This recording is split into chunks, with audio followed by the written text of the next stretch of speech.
Lancée récemment chez nous, la Pixo est la nouvelle petite de Nissan. Mais au Japon, ce modèle était déjà proposé sous le nom de Pinot, en fait une version rebadgée de la Suzuki Alto de cette génération à laquelle l'Europe n'a pas eu droit. C'est aussi cette collaboration entre les deux constructeurs japonais qui nous vaut cette nouvelle Pixo, qui comme la Pinot est une réinterprétation de Suzuki Alto, cette fois à partir de la génération apparue voici un an chez nous et qui depuis a connu le succès que l'on sait. Outre les finitions et le bouclier arrière, seule la face avant permet de distinguer les deux véhicules, la Nissan restant en rien plus discrète avec une calandre sage, encadrée de feux effilés et soulignée par un bouclier lui aussi spécifique.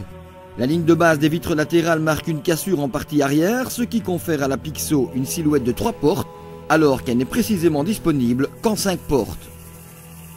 Si elle reste spartiate, la Nissan Pixo ne manque de rien. La qualité de montage est irréprochable et une boîte de vitesse automatique à 4 rapports est disponible, de même que quelques rangements bien placés. Malheureusement, les vitres arrière ne peuvent que s'entrebâiller, mais le coffre est modulable.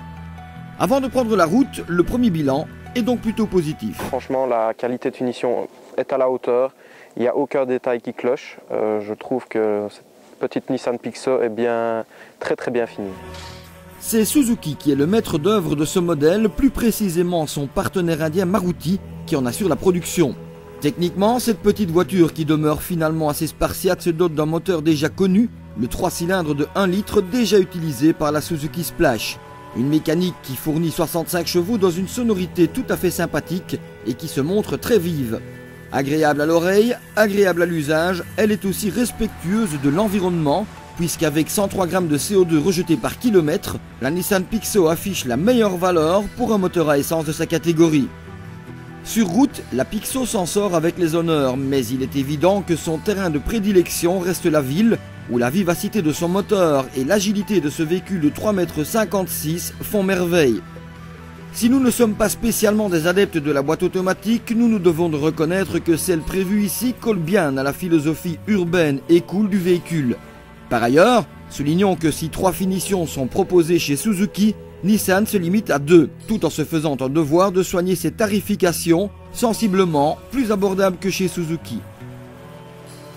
Le tableau des caractéristiques séduit bien entendu par la légèreté de ces chiffres, notamment en ce qui concerne le portefeuille. En fait, des valeurs en tous points identiques à celles de la Suzuki Alto, alors nous direz-vous, laquelle choisir ? Je pense que tout le monde pourra se faire une opinion et choisir en fonction de cela. En fait, hormis votre préférence éventuelle pour l'une ou l'autre marque ou à son réseau, on constate que les Nissan Pixo restent sensiblement moins chères que les Suzuki Alto. De même, elles demeurent volontairement plus spartiates et les options sont moins prestigieuses. Votre choix devra donc s'opérer en fonction de vos besoins ou envies. Indépendamment de cela, elles restent 2 excellentes citadines.